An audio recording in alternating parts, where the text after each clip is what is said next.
we know the world is changing. The center of gravity for the global economy and the places of opportunity is definitively shifting towards the Asia Pacific and towards Asia more specifically. And that's where it is so interesting to me to be deepening and continuing to deepen our ties and our conversations with partners across Asia as we look for new iterations of multilateral structures and cooperation on big issues, from climate change to gender equality to inclusive growth, to the kinds of things that actually really make a difference as people are looking at a transforming world.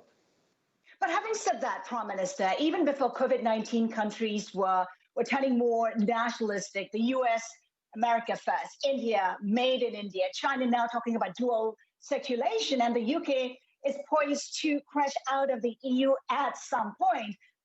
Has the tide turned, though? I don't know, really, because, yes, those are all factors, and you could illustrate a whole bunch of different ones.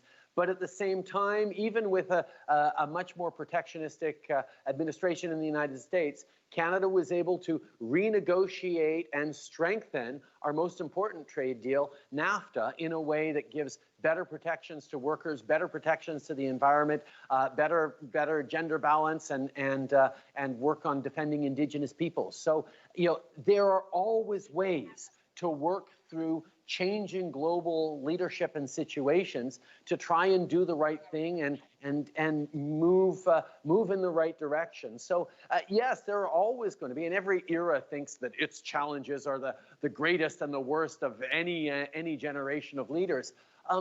But every time we just look for different ways to step up, different ways to create not just opportunities for Canadians to be narrow on my interests, but to also say some of the best opportunities for Canadians is when we have good functioning international trade systems, good functioning multilateral cooperation on fighting climate change, good movements towards equality. And there are many, many countries and leaders very interested in exactly those things that we're going to continue to work with, despite forces that sometimes are tugging in different directions. And I think that message that it is time for smaller countries to realize that we all do have a weight and an ability to shape global leadership in meaningful ways for our citizens and our neighbors, that I'm looking forward to the challenges of this 21st century.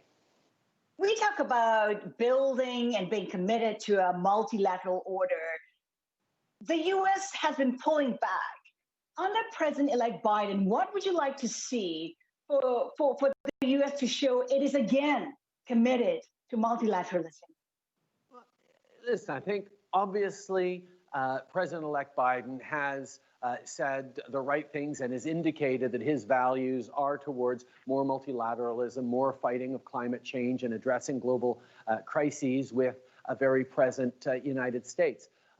And leadership obviously matters. But there are lots of domestic pressures that he's going to be facing, along with domestic pressures internally to countries around the world where people are really anxious about globalization, about the future. And anyone expecting a sudden, massive, rapid, shift to the way things were in some idealized past, I don't think anyone can meet those expectations. I think the understanding is there's going to be a lot of work for all of us to do to try and move the world forward in the right direction.